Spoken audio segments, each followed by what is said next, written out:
बिस्मिल्लाहिर्रहमानिर्रहीम। अस्सलाम वालेकुम नाज़रीन, आप देख रहे हैं प्रोग्राम हॉट सीट और मैं हूं हमजा भट्टी। नाज़रीन, पाकिस्तान तहरीक इंसाफ का एहतजाज मुल्क भर से इस्लामाबाद जाने वाले रास्ते बंद, रेंजर्स तलब कर ली गई और रावलपिंडी और इस्लामाबाद की तमाम अहम शाहराएं कंटेनर्स लगाकर सील कर दी गई। जुड़वा शहरों में जमीनी राब्ता मुनक़ता हो चुका। फैजाबाद पर कंटेनर्स की डबल लेयर 0 पॉइंट पर 20 फुट ऊंचा जो है वो कंटेनर्स की वॉल खड़ी कर दी गई। श्रीनगर हाईवे को कई मकामात से सील कर दिया गया। लाहौर समेत पंजाब भर से इस्लामाबाद रावलपिंडी को मिलाने वाली तमाम सड़कें रुकावटें लगाकर बंद कर दी गई। लाहौर मोटरवे, रिंग रोड, बाबू साबू इंटरचेंज, शाहदरा से पिंडी जाने वाली सड़कों पर भी रुकावटें। हंगामी सूरत हाल से निपटने के लिए वाटर कैनन और इसमें वाटर बोर्ड्स और दीगर जो है वो चीजें इस्तेमाल की जा रही हैं और पुलिस की भारी नफरी भी मौजूद है। आम शहरियों को पिंडी इस्लामाबाद जाने से रोका जा रहा है और 3 कारकुनों को जो इब्तदाई तफसीलात हैं उसके मुताबिक लाहौर से भी गिरफ्तार किया गया। और दूसरी जानिब जो है इसी हवाले से अज़मा बुखारी साहब है जो है वजीर इत्तलात पंजाब हैं, उनकी जानिब से यह कहा जा रहा है कि डी चौक हमारी मंजिल। अली अमीन गनापुर साहब ने जब कहा कि डी चौक हमारी मंजिल है और उन्होंने कहा कि हम वहां पे जरूर पहुंचेंगे, जब तक बानी पीटीआई का हुक्म नहीं होगा आएगा हम वहां से नहीं उठेंगे, हम वापस नहीं आएंगे। सबको कहता हूं डी चौक पहुंचे, हकीकी आजादी के लिए सब ने निकलना है। इसी हवाले से जो है वो अज़मा बुखारी साहबा वो कहती हैं कि जो अली अमीन गंडापुर साहब जो हैं वो तमाम तर चीजों को जिसमें उन्होंने जिक्र किया क्रेनों का, लिफ्टर का और सरकारी वसाइल के साथ उन्होंने कहा कि वो इस्लामाबाद पर चढ़ाई करने आ रहे हैं। पीटीआई की एहतजाज की कॉल पर अज़मा बुखारी का सख्त रद्द-ए-अमल, कहा इनकी प्लानिंग है लाशें गिरें और इनको कैश करें। पंजाब के लोगों ने फितना फसाद की सियासत को मुस्तरद किया, जो भी कानून तोड़ेगा इसके साथ सख्ती से निपटा जाएगा। इसी वाले से जो है वो वजीर दाखिला मोहसिन नकवी साहब उन्होंने भी कहा कि ये पाकिस्तान तहरीक इंसाफ जो है ये इस्लामाबाद में पहुंच रही है और इनका मकसद जो है वो बिल्कुल यही है कि इस्लामाबाद पे कब्जा किया जाए। उन्होंने कहा कि किसी भी सूरत इस तरह की इजाजत नहीं दी जाएगी। इन तमाम तर तफसीलात पे बात करेंगे। हमारे साथ एनालिस्ट पैनल में वारिस रजा साहब मौजूद हैं। वारिस साहब बहुत शुक्रिया, आपने कीमती वक्त दिया। और रजा सैयद साहब मौजूद हैं। रजा साहब बहुत शुक्रिया, आपने कीमती वक्त दिया। वारिस साहब आपसे आगाज करना चाहूंगा, किस तरह से देखते हैं पाकिस्तान तहरीक इंसाफ आज फिर जो है वो डी चौक इस्लामाबाद में एहतजाज करने जा रही है और काफिले वहां पे पहुंच भी चुके हैं, मजीद जो है वो मुख्तलिफ शहरों से लोग वहां पे पहुंच रहे हैं। तो किस तरह से देखते हैं हुकूमत वक्त जो है वो रुकावटें भी उन्होंने खड़ी की हैं लेकिन उसके बावजूद लोग वहां पर पहुंच रहे हैं? पहले तो मुझे ये बताइए हमजा कि जो मुल्क की सूरत हाल है और उसमें आपके यहाँ समिट भी हो रही है शंघाई कॉन्फ्रेंस की और आपके यहाँ डेलीगेशन भी आ रहे हैं मुख्तलिफ ममालिक के, तो क्या ये इसको क्या आप हुब्बुल वतनी कहेंगे या क्या कहेंगे, आप इसको क्या नाम देंगे? वारिस साहब, इस तरह की सूरत हाल में जो आईनी तरमीम वाला मामला है उसमें जो है कवानीन की कितनी पासदारी की जा रही है वो भी कानूनी पहलू मौजूद है। मेरी बात जी, बात यह है कि आईनी तरमीम है या कोई और इख्तिलाफ है, आपको इख्तिलाफ अपना रखने का कोई नहीं मना कर रहा है इससे कि आप अपना इख्तिलाफ ना रखें। 100 मरतबा आप अपना इख्तिलाफ रखें, इख्तिलाफ राय रखना कोई बुरी बात नहीं है। बात यह है कि इख्तिलाफ के लिए जो वक्त और दिन का जो चुनाव है उन चुनाव में तहरीक इंसाफ जो है वो क्या वाकईतन पाकिस्तानी कौम के साथ इंसाफ कर रही है, ये है सवाल। क्या पाकिस्तान की सरजमीन के साथ इंसाफ कर रही है? क्या पाकिस्तान के इकोनॉमी के साथ इंसाफ कर रही है? क्या पाकिस्तान के समाज के साथ इंसाफ कर रही है? क्या पाकिस्तान के यूथ के साथ इंसाफ कर रही है? ये क्या सिखा रहे हैं, ये क्या पैगाम दे रहे हैं, आप बता दीजिए। अगर वारिस साहब, एहतजाज करना पाकिस्तानी अवाम या किसी पाकिस्तानी सियासी जमात का आईनी और कानूनी हक नहीं है? नहीं है, बिल्कुल है। एहतजाज कानूनी और आईनी हक, आपका आईनी हक है, लेकिन कानून के दायरे में रहकर एहतजाज करना आपका आईनी हक है। दायरे से बाहर रहकर एहतजाज करना जब एक आपको बताया जा रहा है मुमलिकत के लेवल पर, रियासत के लेवल पर कि ये सूरत हाल है, इसमें काइंडली आप 10 से 15 दिन के बाद अपना एहतजाज सबमिट करा दें। तो आप ये मुझे बताइए कि ये कौन सी आपको रियासत कह रही है?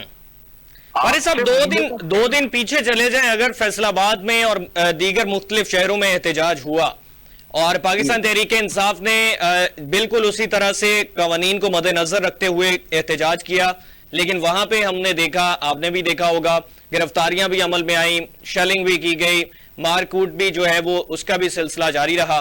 तो अगर आप एक सियासी जमात को इस तरह से रोकने, जबरदस्ती रोकने की कोशिश करेंगे एहतजाजी मुजाहरों से, तो फिर उसका रिएक्शन तो जो है वो बढ़ता हुआ दिखाई देगा। मैंने कहा कि मैंने आपसे कितनी मर्तबा कहा है, पिछले सालों से मैं कह रहा हूं कि पॉलिटिकल जमात नहीं है ये। आप इस बात को समझने में, ये एक जत्था है, ये एक शरपसंदों का जत्था है जो कि तालिबान हिमायत में इस मुल्क को तबाह और बर्बाद करना चाहता है। और अगर आप इसको समझते हैं पॉलिटिकल पार्टी, तो ठीक है, समझते रहिए, बहुत सारे लोग समझ रहे हैं। बात यह है कि पॉलिटिकल पार्टीज की अपनी कुछ स्टैंडिंग होती है, कुछ नाम्स होते हैं, कुछ तकाजे होते हैं, कुछ संजीदगी होती है, कोई बुखबारी होती है, कोई स्पेक्स होते हैं। आप मुझे बताइए कि आपसे ये कहा जा रहा है, मुमलिकत कह रही है कि भाई 10 से 15 दिन आप ठहर जाएं, तो आप मुझे बताइए पॉलिटिकल पार्टी होने के नाते आपका रिप्लाई क्या होना चाहिए तमाम तरह इख्तिलाफात के बावजूद? डेफिनेटली मौजूदा सूरत हाल अगर नाजुक सूरत हाल है, उसमें बैनुल अक़वामी लोग वहां पे शामिल होना चाह रहे हैं, तो उसको मौखर किया जा सकता है, लेकिन इसमें यह है कि कोई पॉलिटिकल डायलॉग के थ्रू ये सिलसिला आगे बढ़ सकता है। मैं यही आपसे अर्ज कर रहा हूँ कि पॉलिटिकल डायलॉग पॉलिटिकल पार्टी करती है, पॉलिटिकल डायलॉग पॉलिटिकल पार्टी करती है। मैं इसीलिए तो आपसे मेरा अर्ज है और मेरा बिली है ये कि बरसरे इक़्तिदार पार्टियां जो हैं उनको आप पॉलिटिकल समझते हैं वारिस साहब? आपको बरसरे इक़्तिदार पार्टियां जो है वो पॉलिटिकल बिल्कुल हैं, वो है। माजी की आपकी स्टेटमेंट है कि ये कोई भी सियासी जमात जो है ये पॉलिटिकल नहीं है। क्योंकि आप आधा जुमला मेरा, ये पॉलिटिकल है। अब इनकी पॉलिटिक्स जो है ना इस वक्त जो है वो अगर आप दुरुस्त नहीं समझते, ठीक है, तो बिल्कुल आप उससे इख्तिलाफ करें, लेकिन ये कहना कि वो पॉलिटिकल नहीं है, वो पॉलिटिकल डायनामिक्स नहीं समझते, आप ये बिल्कुल गलत है। आप पॉलिटिकल डायनामिक्स नहीं समझते, आप जो है इंटरनेशनल एजेंडे पर, ये मैं खुलकर अगर आपसे बताऊं ना, जी आप और नाजरीन और सामईन के 14 तबक रोशन हो जाएंगे जिस एजेंडे पर ये हैं।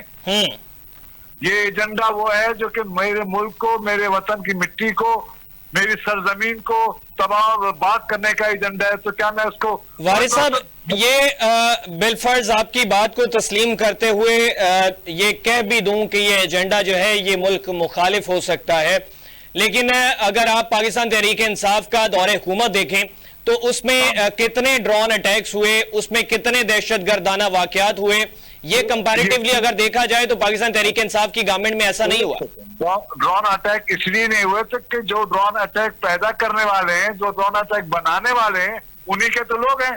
अच्छा, तो वो क्यों ड्रोन अटैक करेंगे? हाँ, वो उनकी चीज नहीं थी, उन्होंने उसको बर्बाद किया। सी पैक उनका नहीं था, अवाम का था, सी पैक को बर्बाद किया। वो IPPs उससे मुआहदा नहीं कर सकते थे, लेकिन किया। IPPs मुआहदे तो वारिस साहब बहुत माजी की बातें हैं और 2050 तक सिलसिले आगे चलते जा रहे हैं। IPPs मुआहदे PTI ने नहीं किए, पाकिस्तान तहरीक इंसाफ ने भी किए, दीगर सियासी जमातों में भी हुए हैं, हर सियासी जमात में होते रहे। यही पाकिस्तान की इकोनॉमी को भट्टा बिठाया, उसका 6.7% की जो इकोनॉमी थी उसको 0 पर आप लेके आए। वारिस साहब इसमें IPPs की आपने बात की, IPPs मुआहिदों में CPEC हममनसब दोस्त जो है उसके सबसे ज्यादा तादाद है IPPs में इसमें, तो उनके साथ ये मुआहिदे फिर क्यों हुए? जी सुन लीजिए, अगर आपका इशारा ये है कि पीपुल्स पार्टी और मुस्लिम लीग के ज्यादातर लोग हैं, अगर आपका इशारा ये है तो मैं आपकी बात मान लेता हूं। मैं बैनुल अक़वामी सतह के दोस्त की बात कर रहा हूं। वही मैं कह रहा हूँ। मैं ये कह रहा हूँ कि अगर ये बात है तो मैं आपकी बात मान लेता हूँ, लेकिन अगर उन्होंने वो मुआहदे गलत किए तो आज उनको गलत ही कहा जा रहा है, उनको दुरुस्त नहीं कहा जा सकता। जो गलत बात है ना उसको चाहे कोई भी करे उसको आप गलत ही कहेंगे, गलत कंसीडर करेंगे। चाहे वो नवाज शरीफ करे, चाहे वो पीपल्स पार्टी करे, चाहे वो जमात इस्लामी करे, चाहे वो जो है ना तहरीक इंसाफ करे, गलत को सही नहीं कहा जा सकता। मेरी बात जी जी। तो हमें ये देखना है कि हमारा मुल्क, हमारा समाज, हमारी इकोनॉमी, हमारी पॉलिटिकल स्टेबिलिटी का तकाजा क्या है। अगर ये तकाजा है कि आज वो एहतजाज न करें तो उनको बड़ापन ये समझ लें कि इनको छोटा कर दें, आप इनको छोटा कर दें। आपके मुखालफिन को आप छोटा कैसे कर सकते हैं? बड़े इक़दाम लेकर कि आप बराबरी का मुजाहरा करें और कहें कि नहीं भाई मुल्क को जरूरत है हमारी, हम अभी मुजाहरे नहीं करेंगे, हमारा एहतजाज इनके साथ है, इख्तिलाफ इनके साथ है रहेगा और हम अपना एहतजाज और इख्तिलाफ रखेंगे भी और अपना आईनी हक इस्तेमाल करने के भी हकदार। ठीक, ये बात हो सकती। रजा सैयद साहब, मौजूदा सूरत हाल को मद्देनजर रखते हुए देखा जाए तो पाकिस्तान तहरीक इंसाफ के मुख्तलिफ शहरों से आने वाले काफिलों में मुसल्लह अफराद भी देखे गए और उनकी वीडियोस भी सामने आई, प्रॉपर उन्होंने बयानात भी दिए। उनकी जानिब से यह कहा गया कि अगर हम पे गोलियां चलाई जाएंगी तो फिर हम भी गोली चलाएंगे, जो वजीर आला खैबर पख्तूनख्वा अली गंडापुर साहब ने बयान दिया था। तो उस पे जो है वो तमाम पाकिस्तान तहरीक इंसाफ के कारकुनान अमल पैरा करते हुए नजर आ रहे हैं। जी शुक्रिया। मैं आपकी इस सवाल का जवाब जरूर दूंगा। थोड़ा सा एक पस मंजर बताना चाहता हूँ जी को, कि पाकिस्तान में शंघाई ताउन काउंसिल, जिसको SCO भी कहा जाता है, उसकी सरबराही कॉन्फ्रेंस हो रही है 15 और 16 अक्टूबर। और ये शंघाई ताउन काउंसिल एक ऐसा रीजनल बहुत बेहतरीन और बहुत ताकतवर किस्म का इमर्जिंग किस्म का प्लेटफॉर्म है, जिसकी इब्तिदा चाइना और रशिया ने आपस में मिलकर की थी, लेकिन अब इसमें चीन और रूस से सोवियत यूनियन से अलग होने वाली, आज़ाद होने वाली रियासतों के साथ साथ जो कलीद ममालिक इसका हिस्सा बन चुके हैं, उसमें भारत, पाकिस्तान और ईरान शामिल है। इस वक्त 9 मुल्क हैं जो SCO का हिस्सा हैं और SCO का जो चार्टर है वो तीन फोकस एरियाज हैं: म्यूचुअल सिक्योरिटी, पॉलिटिकल और इकोनॉमिक कोऑपरेशन। यानी सिक्योरिटी के साथ साथ मईशत और सियासी ताउन इनका एजेंडा है। तो ये एक बहुत ही आप समझ लीजिए कि इसको अभी मैं आज की तारीख में बेशक नेटो की तर्ज पर या नेटो से कंपेयर तो नहीं कर सकता, लेकिन ये जिस सिम्त में आगे बढ़ रहा है इसमें माशी तौर पर भी और सिक्योरिटी पॉइंट ऑफ व्यू से भी एक पोटेंशियल है कि ये इस खित्ते का, जो कि दुनिया की तकरीबन निस्फ आबादी पर मुश्तमिल खित्ता है, इन 9-10 ममालिक का, इनका एक बहुत बड़ा इत्तेहाद। और ये इत्तेहाद, वारिस साहब की बात से बात निकाल रहा हूँ कि ये इत्तेहाद जो है CPEC से इस तरह से मुमासलत है इसके अंदर कि CPEC पाकिस्तान और चीन के दरमियान एक माहिदा है, जबकि ये जो रूह रवां है SCO का, शंघाई ताउन काउंसिल का, वो भी चाइना ही है, इसके नाम से भी जाहिर होता है। तो पाकिस्तान और चीन के दरमियान जो ताउन है, जो 2012 से CPEC की शक्ल में इस्तवार होना शुरू हुआ था, उसको हमने देखा कि 2014 में एक बहुत ही मुनज़्ज़म धरना लगा था इस्लामाबाद में। यही तहरीक इंसाफ थी। उस वक्त इनको KP में इनके पास इक़्तिदार था, लेकिन वफाक में इनको हुकूमत नहीं मिली थी और इन्होंने वो धरना लगा के यहाँ चीन के सदर का पाकिस्तान के दौरे को मुलतवी करवा दिया था। और उसके बाद फिर जब इनकी हुकूमत आई तो इन्होंने CPEC के बारे में शकूक व शुबात का इजहार करना शुरू किया और यहाँ तक कि इनकी हुकूमत का खात्मा होने तक CPEC अमली तौर पर स्टैंड स्टिल पे पहुंच चुका था। अब शंघाई ताउन काउंसिल का इजलास हो रहा है पाकिस्तान में पहली मर्तबा। इससे पहले कोविड के 3 सालों में वीडियो कॉन्फ्रेंस के तहत हो रहा था ये इजलास, और पिछले साल जो है ये इसकी एक फिजिकल जो है वो मीटिंग हुई थी। बिश्केक एक शहर है किर्गिस्तान का, वहां पर हुआ था। अब ये इस्लामाबाद में हो रहा है। ये बहुत अहमियत का हामिल है। तो अब बज़ाहिर इसमें जो बात वारिस साहब की बात से समझ में आ रही है वो ये समझ में आ रही है कि ये वही एजेंडा है जो 2014 में था कि चीन और पाकिस्तान के दरमियान बढ़ते हुए ताउन के रास्ते में रुकावट डाली जाए। अच्छा, अब इस रुकावट का फायदा, पॉलिटिकल बेनिफिट क्या है? इस रुकावट का पॉलिटिकल बेनिफिट मुमकिन तौर पे ये हो सकता है कि मगरबी जो ममालिक हैं, बरतानिया, अमेरिका, इसराइल वगैरह, उनके सामने अपने आप को एक ऐसी ताकतवर और इफादियत पर मबनी सियासी कुव्वत के तौर पर अपनी हैसियत को इंडोर्स करवाना कि पाकिस्तान में असल अवामी ताकत जो है वो हमारे पास है और हम चीन और रूस के साथ पाकिस्तान के बढ़ते हुए रवाबित के रास्ते में दीवार खड़ी करने की ताकत रखते हैं। ये जो इस वक्त मशीनरी आपको मोबिलाइज हुई नजर आ रही है ना, केपीके की हुकूमत की जो फिजिकल मशीनरी यहाँ पे आ रही है और वो जो मुबैना मुसल्लह अफराद हैं, जो आपके सवाल का हिस्सा भी है, ये सारा जो ये मैसेजिंग जो है ना, ये डोमेस्टिक के साथ साथ इंटरनेशनल दोनों, यानी ये सिर्फ डोमेस्टिक मैसेजिंग नहीं है, ये सिर्फ डोमेस्टिक पॉलिटिक्स नहीं है, इसके कम से कम 3 पहलू हैं।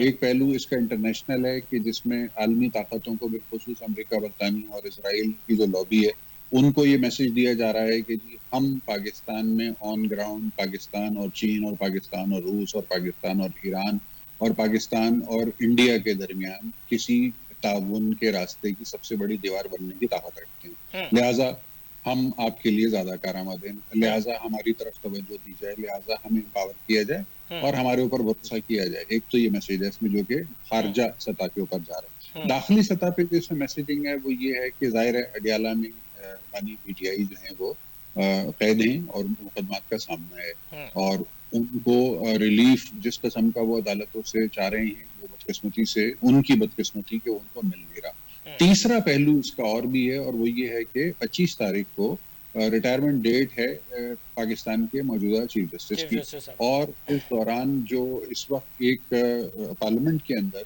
एक मुजव्वजा आईनी तरमीम की बात हो रही है जो कि तिहाई अक्सरियत के तहत ही मंजूर हो सकती है और उस आईनी तरमीम का जो क्रक्स है उसके अंदर पाकिस्तान में दुनिया के बेशतर ममालिक की तर्ज पे आला तरीन सतह के ऊपर एक अलहदा आईनी अदालत के क़याम का मामला है जिसको आप कॉन्स्टिट्यूशनल कोर्ट या फेडरल कॉन्स्टिट्यूशनल कोर्ट जैसे नामों से जिसको मुखातिब किया जा रहा है। तो अब ये जो कॉन्स्टिट्यूशनल कोर्ट अगर कायम हो जाती है, इस वक्त जो पीटीआई की जो पॉलिटिक्स है, इस तीसरा जो पहलू है, थर्ड प्रॉन्ग जो है इस पॉलिटिक्स का, वो ये है कि कॉन्स्टिट्यूशनल कोर्ट बनने को पीटीआई जो है उसके रास्ते में रुकावट डाल रही है और रुकावट डालने की जो वजह है जाहिर है वो पॉलिटिकल वजह है। इस वक्त सुप्रीम कोर्ट ऑफ पाकिस्तान में 17 या 18 अरकान पर मुश्तमिल जो टोटल जजेस की स्ट्रेंथ है, उसमें जो जजेस हैं, यानी पीटीआई ये समझती है कि उसमें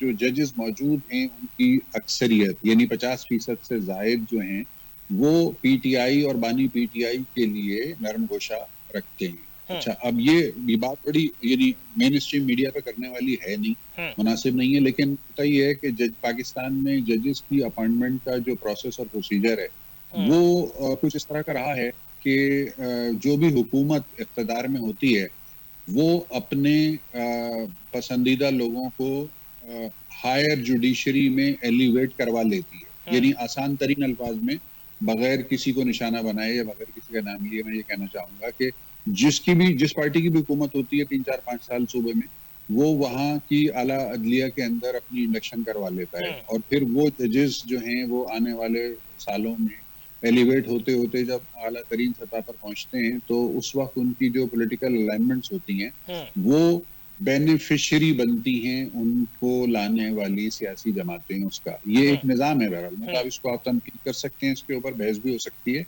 लेकिन ये मौजूदा निज़ाम का जो आर्किटेक्चर है वो इस तरीके का, फ्रेमवर्क इस तरीके का है। तो इस वक्त हमारे पास जो आला अदलिया है उसके अंदर लाहौर या एचिसन ग्रुप कहलाता है। ये मतलब मैं अदलिया के कॉन्टेक्स्ट में बात नहीं कर रहा, मैं अशराफिया के कॉन्टेक्स्ट में बात कर रहा हूँ कि पाकिस्तान एचिसन अशराफिया जो है वो कहलाती है लाहौर की वो अशराफिया जो एचिसन कॉलेज या उस जैसे तालीमी इदारों से फारिग तहसील होने वाले तबके की नुमाइंदगी करती है। और एचिसन अशराफिया में बहुत बड़े बड़े नाम है पाकिस्तान की सियासत के। एतजाज अहसन साहब हैं पुराने नामों में अगर देखा जाए, बैरिस्टर लतीफ कोसा साहब हैं, अता बंदियाल साहब जो साबिक चीफ जस्टिस हैं, इसी तरह आने वाले जो इनकम्बेंट जजेस हैं उनमें भी कई बड़े नाम जो हैं वो एचिसन के फारिग तहसील हैं। तो काजी फैज ईसा साहब जो हैं ये बलूचिस्तान से हैं और ये मुझे कहना नहीं चाहिए मेन स्ट्रीम मीडिया पे, लेकिन ये पंजाबी नहीं है, तो इनका एचिशन अशराफिया से ताल्लुक भी नहीं है। तो ये भी एक बड़ा मामला है कि इनको चीफ जस्टिस की हैसियत से बर्दाश्त तो बड़ी मुश्किल से कर लिया गया है। उनके रास्ता रोकने की बड़ी कोशिशें हुई थी, पीटीआई के दौरे हुकूमत में इनके खिलाफ एक रेफरेंस वगैरह भी भेजा गया था जो नाकाम हुआ। लेकिन क्योंकि ये पंजाब से नहीं है और एचिसन अशराफिया से नहीं है, तो इसलिए एचिसन अशराफिया इनके मुकाबले पर इकट्ठी है। और अब कॉन्स्टिट्यूशनल कोर्ट बनने में होगा क्या? कॉन्स्टिट्यूशनल कोर्ट में होंगे 5 जज, जैसा कि मुसव्वदा सामने आ रहा है उसके मुताबिक। ये जो 5 जजेस होंगे, जाहिर है इनकी जो अपॉइंटमेंट है वो इस वक्त जो भी हुकूमत यानी जिस हुकूमत को मौका मिलेगा इस कॉन्स्टिट्यूशनल कोर्ट के अंदर अपॉइंटमेंट्स करने का, वो यकीनन अपनी इसके अंदर चॉइस जो है वो इस्तेमाल करेंगे, अपनी सवालियत इस्तेमाल करेंगे। तो यकीनन ये 5 जजेस जो भी आएंगे इसके अंदर, ये कोई बहुत सोच समझ के इनको लाया जाएगा, बहुत वेट करके लाया जाएगा, और हो सकता है कि इनके सियासी रुझानात के पस मंजर को भी देख के लाया जाए। अच्छा, अब बन गई कोर्ट।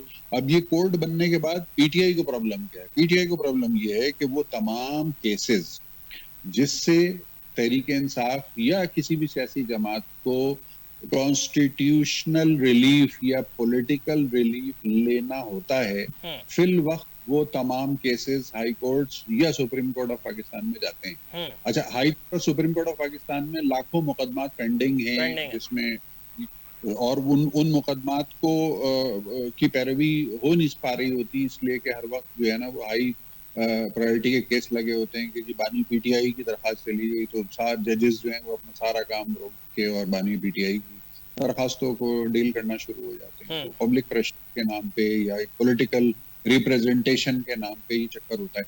तो इसलिए जो कॉन्स्टिट्यूशनल कोर्ट है वो बहरहाल एक ऐसा फोरम होगा कि जिसके अंदर नॉर्मल जो दीवानी मुकदमात हैं, नॉर्मल जो क्रिमिनल केसेस हैं, वो नहीं जाएंगे, और ये सिर्फ और सिर्फ जो फरमाइशी प्रोग्राम वाले केसेस हैं, मतलब फरमाइशी प्रोग्राम जाहिर है मैं तंजिया कह रहा हूँ, जो यानी जो पॉलिटिकल पार्टीज के केसेस हैं, आज पीटीआई के, कल नून लीग के होंगे और पीपल्स पार्टी के होंगे। ऐसा नहीं है कि हमेशा पीटीआई के केस जाएंगे यहाँ पे, हमेशा पीटीआई सवाली होगी। आने वाले दिनों में अगर पीटीआई के हालात तब्दील हो गए तो हो सकता है नून लीग सवाली बन जाए, हो सकता है पीपल्स पार्टी सवाली बन जाए, हो सकता है जेयूआई सवाली बन जाए।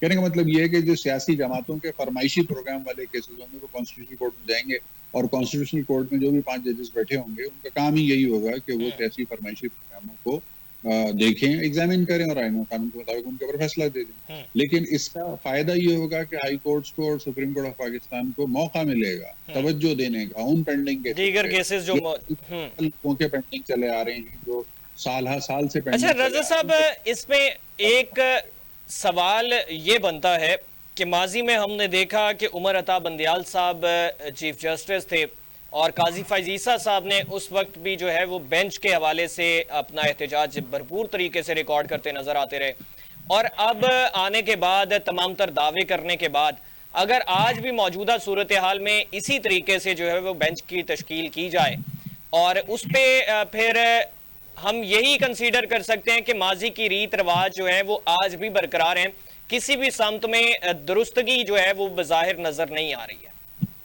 देखें, बात दुरुस्तगी की तो यहाँ पे नहीं है, यहाँ पे बात है डिफरेंस ऑफ ओपिनियन की। काजी फैज ईसा जब चीफ जस्टिस नहीं थे, एक नॉर्मल आम जज थे या सीनियर प्यून जज बने थे, तो उस दौरान काजी फैज ईसा साहब को जिन उमूर पर इंतजामी एतबार से इतराज होता था या जब उनकी राय मुख्तलिफ होती थी, तो वो खत लिखते थे और बाकायदा एक लेटर लिख के अपने मौक़िफ़ का इआदा करते थे चीफ जस्टिस ऑफ पाकिस्तान।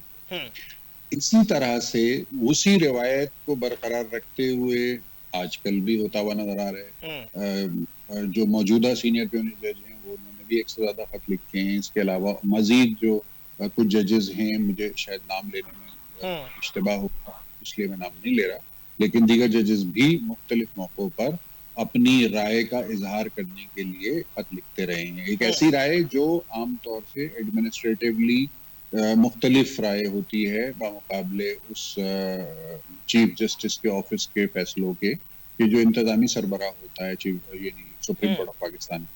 तो ये इसमें कोई परेशानी की बात नहीं है, इसमें कोई गैर आईनी बात भी नहीं, कोई गैर कानूनी बात भी नहीं। और ये सीनियरिटी बेसिस पे बेंच की तश्कील ना होना, ये इसमें कोई सकम नहीं है। फौज एक वाहिद इदारा होता है जिसके अंदर चेन ऑफ कमांड जो है वो हर पे आखिर होता है। यानी फौज में ये नहीं होता कि एक जर्नैल जो है वो अपने कमांडर की जो ओपिनियन है, जिसके ऊपर फैसला हो चुका है, उसके ऊपर खत लिख के अपना डिस्प्लेजर शो करे। फौज में नहीं होता, दुनिया में कहीं नहीं होता, लेकिन अदालतों में भी होता है और सिविल जो ब्यूरोक्रेसी है उसके अंदर भी इख्तिलाफ राय होता है। इवन सिविल ब्यूरोक्रेसी के अफसरान तो एक दूसरे के खिलाफ इंसाफ लेने के लिए बाकायदा पिटीशन डाल के वारिस साहब से भी, वारिस साहब का भी नुक्ता नजर इस हवाले से जानना चाहूंगा। वारिस साहब, आप इस तमाम तर जो पस मंजर जो है रजा सैयद साहब ने खींचा है, सारा तफसीलन बताया है, इस पे क्या नजरियात रखते हैं, क्या नुक्ता नजर आपका होगा?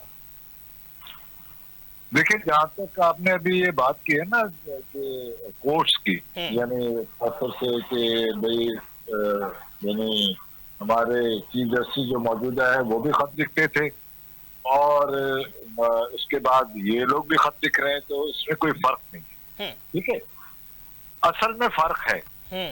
अब आप सुनिए फर्क क्या है। फर्क ये है कि जब भी चीफ जस्टिस जो कि मौजूदा है, जब भी इन्होंने कोर्ट इनको बेंच दी गई, तो जब भी इन्होंने, जैसे कि इन्होंने ऑडियो लीक्स की बेंच का सरबराह इनको बनाया गया। ऑडियो लीक्स बैंक का सरबराह जब बनाया गया और उस ऑडियो लीक्स बेंच ने फैसला दिया कि इसकी इंक्वायरी कराई जाए, इसका फॉरेंसिक कराया जाए, जियो फॉरेंसिक कराया जाए, तो आपको पता है कि एक रजिस्ट्रार यानी सुप्रीम कोर्ट के रजिस्ट्रार के तहत वो फैसला रुकवा दिया गया। भाई ईसा ने तो ये नहीं किया, भाई ईसा ने किया ये। वारिस साहब, बेसिकली जो मैं हवाला देना चाह रहा था कि बेंच की तश्कील के हवाले से जूनियर जजेस को माजी में भी काउंट किया गया, आज भी इसी तरीके से है वो जूनियर जजेस, और काजी साहब की वजाहत ये थी कि माजी में सीनियरिटी बेस पे कहाँ होते रहे। आप बात दूसरी कर रहे हैं। देखिए, अकाउंट करना अलग बात है और निशाना बनाना अलग बात। जब फैसला ही उसके मुताबिक हो कि वो रुकवाने वाला ना हो, तो फिर क्यों रुकवाया जा सकता है वारिस साहब? आप अच्छा, एक ऑडियो लिस्ट किसकी थी? साकिब निसार की थी, उनकी सासू माँ की थी, किसकी थी ऑडियो लिस्ट? जी, किसकी थी बताए ना आप। जी वारिस साहब कंटिन्यू करें। सासू माँ की या वो साकिब निसार की और साकिब निसार के बेटे की ऑडियो लिस्ट थी। उस पर उन्होंने बेंच ने, 3 रुकनी बेंच ने ये फैसला दिया कि जनाब इसकी जियो फॉरेंसिक कराई जाए और इसकी इंक्वायरी कराई जाए।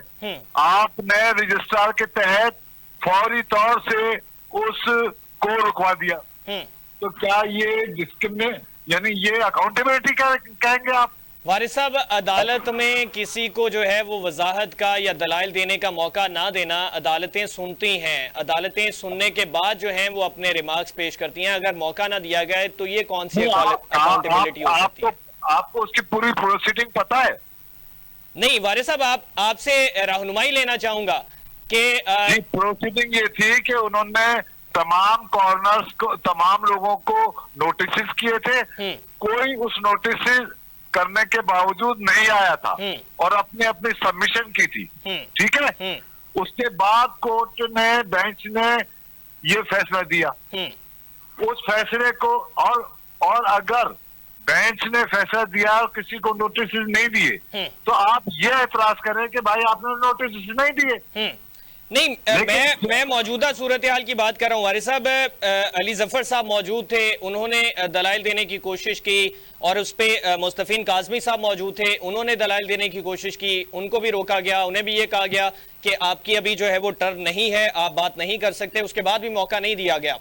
अब इस पे एतजाज एहसन साहब मौजूद थे परसों, लतीफ खोसा साहब के साहबजादे थे, शुएब शाहीन साहब थे। कानूनी पहलुओं के मुताबिक उन्होंने कहा, वारिस साहब सुनिएगा, कानूनी पहलुओं के मुताबिक उन्होंने कहा कि जो अदालत है, यही रुक जाइए, मेरी बात सुन लीजिए। जी कि पीटीआई वाले ने आप समेत इस फैसले को नहीं सराहा कि एक आदमी वकालतनामा लेके नहीं आया है। ठीक है, विकासनामा पर साइन नहीं है, और उस आदमी ने कहा है कि मैं फलाने आदमी की पैरवी करना चाहता हूँ और मुझसे विकासनामा पर साइन नहीं ले सका हूँ। मैंने कहा ठीक है, ओके, आप आ जाइए, उनकी वकालत करें। किसी ने इस बात को अप्रिशिएट किया? वारिस साहब, जो चीजें काबिले जो है वो सताइश हैं, उनको हम एडमिट करते हैं, उनको एक्सेप्ट करते हैं, लेकिन कानूनी पहलुओं को अगर हम नजरअंदाज कर देंगे, अगर हम कानूनी जी नहीं किया ना आपने, मुझे बताइए किसी ने एक मिसाल दी कि उसने ये अच्छा अमल किया? उसने साहब वो तो ये भी कह रहे थे कि वीडियो लिंक के जरिए वो आपसे मुखातिब होना चाहते हैं, वो भी अपनी जो है वो वजाहत बयान करना चाहते हैं, ये भी मौका नहीं दिया गया।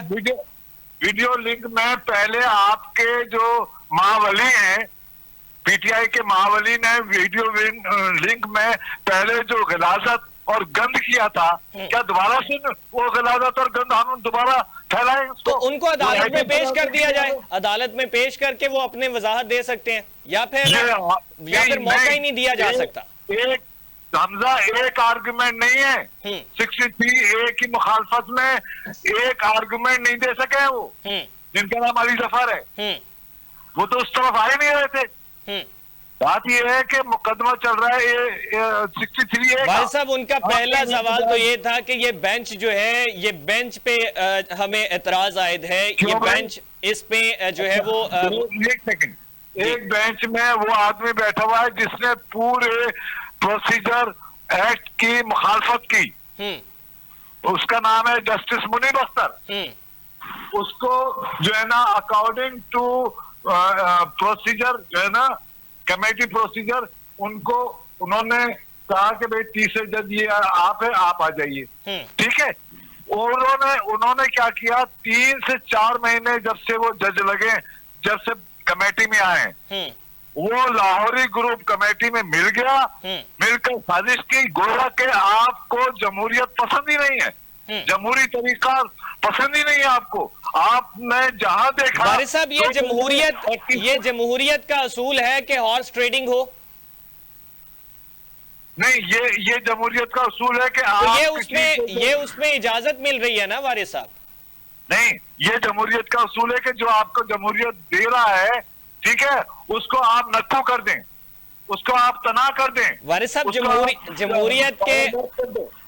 जमहूरियत के असूलों में ये भी शामिल होता है कि आपको जो है वो इजहार राय का मौका भी दिया जाए, दलाइल का मुकम्मल वक्त भी दिया जाए, आपकी वजाहत को भी तल्ब किया जाए। 2 साल से जो रिव्यू पेंडिंग क्यों पड़ा हुआ है? इसलिए कि ये मुजरिम है, मैं बड़ी माजरत के साथ कह रहा हूँ, ये मुजरिम जजेस हैं, ये लाहौरी जितने भी जजेस हैं पूरे पाकिस्तान की 77 साल तारीख उठा के देखे, पाकिस्तान का सत्यानाश जुडिशरी में लाहौरी ग्रुप ने किया है। जस्टिस मुनीर से लेकर बंदियाल से लेकर साकिब, साकिब से लेकर मौलवी मुश्ताक से लेकर नसीम शाह, रात को अदालत खुलना और जो उस वक्त की जो है वो जो बानी चेयरमैन की गवर्नमेंट थी, रूलिंग दी गई, उसको रिवर्स कर देना, वो भी उमर अता बंदियाल साहब के मौके में। जी नहीं, आपको इसका पता ही नहीं है। जस्टिस बंदियाल साहब तो सुन लीजिए, मैं कब बता रहा हूँ ना आपको, मैं रिपोर्ट दे रहा हूँ आपको। जी। जस्टिस बंदियाल, जस्टिस मुनीब अख्तर, ठीक है, ये चाह ही नहीं रहे थे कि वो अदम एतमाद की तहरीक पर जो है ना सो मोटो लिया जाए, ठीक है। वो तो 5 जज उनके खिलाफ खड़े हो गए और उन्होंने कहा कि आप ले फौरन, तो लिया है। आप क्या समझ रहे हो, बंदियाल ने लिया? आपका ख्याल है ये? वारिस साहब, चीफ जस्टिस तो वही थे, चीफ जस्टिस तो वही थे, लेकिन जब 6 जस्टिस उनके लिए खड़े हो जाएं, अब मौजूदा सूरत हाल में कितने जजेस ने खत लिखे और वो खत कहाँ गए, उनकी राय कहाँ गई? 2 खत लिखे, 2 खत गैर आईनी है, गैर कानूनी है और जस्टिस के खिलाफ है, वो दोनों खत। मैं कह रहा हूँ आप सर, ये गैर आईनी और गैर कानूनी का तकाजा, इसके उसूल ये किस बिना पे कहा जा सकता है? ऐसी इस बिना पर कहा जाता है जिस बिना पर पीटीआई गैर कानूनी और गैर आईनी कह देती है हर चीज को। मतलब ये कि सियासी स्टेटमेंट के मुताबिक आप भी कह रहे हैं कि वो गैर आईनी और तो पीटीआई तो हर चीज को गैर आईनी कह देती है। ठीक है रजा साहब वारिस साहब तो कहते हैं कि पीटीआई भी कहती है तो इसलिए हम भी कहते हैं कि ये गैर आईनी और गैर कानूनी है खत।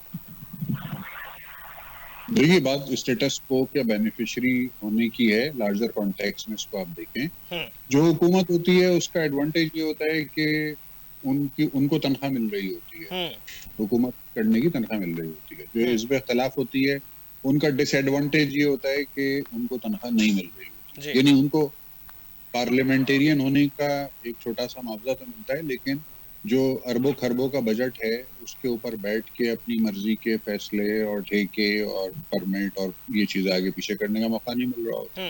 तो ये होती है असल में जो कशमकश है ना, जिसको हम उसूलों की जंग या सियासी मौक़िफ़ कहते हैं, ये कुछ नहीं है, ये सिर्फ वसाइल पर बालादस्ती की जंग है। ये फैसला साजी और वसाइल पर बालादस्ती की कशमकश है और इस कशमकश के लिए इस्तेमाल किया जाता है सादा लौ अवाम को, और उन सादा लौ अवाम को मजीद सादा लौ जज्बाती करने के लिए आप और मैं बैठ के हम तवा लगाते हैं, जिसको आप टॉक शो कहते हैं ना, ये हमने तवा लगाया हुआ है और इसके ऊपर आप और हम मिल के तल रहे हैं, मुख्तलिफ किस्म के बारबेक्यू बना रहे हैं और आप मौके ऐसे मुहैया कर दिए जाते हैं कि हमें मजबूरन ये करना पड़ता है। नहीं, हमारा काम ही यही है, हमारा मीडिया का काम ही यही है कि हम तवा लगा के बैठ जाएं और तवे के ऊपर हम वो चीज लगाते हैं जो बिक रही होती है। अगर आप बात ये है कि आज आपका जो व्यूअर है, आपको पता है एग्जैक्टली कि आपका व्यूअर जो है वो कौन लोग हैं या किन लोगों को आप अपनी तरफ तवज्जो करना चाहते हैं, तो आप अपना कंटेंट बनाते ही ऐसा है कि जो उन लोगों की तवज्जो आपकी तरफ मरकूज और मबजूल कर ले कि जो जिससे व्यूज आपके बढ़ जाएं। तो अब आपको या मुझे, यानी मीडिया की मैं बात कर रहा हूँ, बाय एंड लार्ज, ये ना आप हैं ना मैं हूँ, ना ये आपका चैनल है, ना मैं हूँ, ना वारिस साहब है, ये बाय एंड लार्ज बात कर रहा हूँ कि मीडिया का काम जो है ना वो मुर्दे नहलाने का रह गया है कि मुर्दा नहलाने वाला है ना, उसको इससे कोई सरोकार नहीं होता। सब सम अप करिएगा, टाइम खत्म हो गया, 1 मिनट है बस, तो सम अप करिएगा। ये मुर्दा नहलाने का काम है जो आप और हम मिलके कर रहे हैं, हमें इससे कोई सरोकार नहीं है कि हमारा नहलाया हुआ मुर्दा जन्नत में जाएगा या जहन्नम में जाएगा। बहुत शुक्रिया। ठीक है, रजा सैयद साहब हमारे साथ मौजूद थे, वारिस रजा साहब मौजूद थे। वारिस साहब बहुत शुक्रिया, रजा सैयद साहब बहुत शुक्रिया, आपने कीमती वक्त दिया। नाज़रीन, एक तो ये एहतजाजी सूरत हाल है और इस हवाले से हमारे एनालिस्ट पैनल का यही कहना था कि मौजूदा सूरत हाल के मुताबिक पाकिस्तान तहरीक इंसाफ को अपना एहतजाज जो है इसको डिले करना चाहिए था, क्योंकि शंघाई ताउन तंजीम का इजलास पाकिस्तान में होने जा रहा है और इसमें जो है वो बैनुल अक़वामी लोग यहाँ पे शामिल होना चाह रहे हैं, तो इसको कुछ देर डिले करना चाहिए था। लेकिन मौजूदा सूरत हाल के मुताबिक हुकूमत की जानिब से भी ये रिक्वेस्ट की गई, लेकिन पाकिस्तान तहरीक इंसाफ जो है उसने एहतजाज का सिलसिला जो है उसको जारी रखा। उसमें वजूहात जो हैं वो हो सकती हैं, एक तो कल वाला जो है वो 63A वाला मामला, उस पे फैसला आना और उसकी बिना पर भी पाकिस्तान तहरीक इंसाफ जो है वो नाला नजर आती है और इस वजह से जो है ये सिलसिला आगे बढ़ता हुआ दिखाई दे रहा है। पाकिस्तान के अवाम के मफाद में क्या हो रहा है ये किसी को खबर नहीं है और ना ही इस पे कोई बात करना मुनासिब और बेहतर समझ रहा है। नाज़रीन, आज के लिए इतना ही। अपने मेजबान हमजा भट्टी को इजाजत दीजिए। अल्लाह नेगहबान।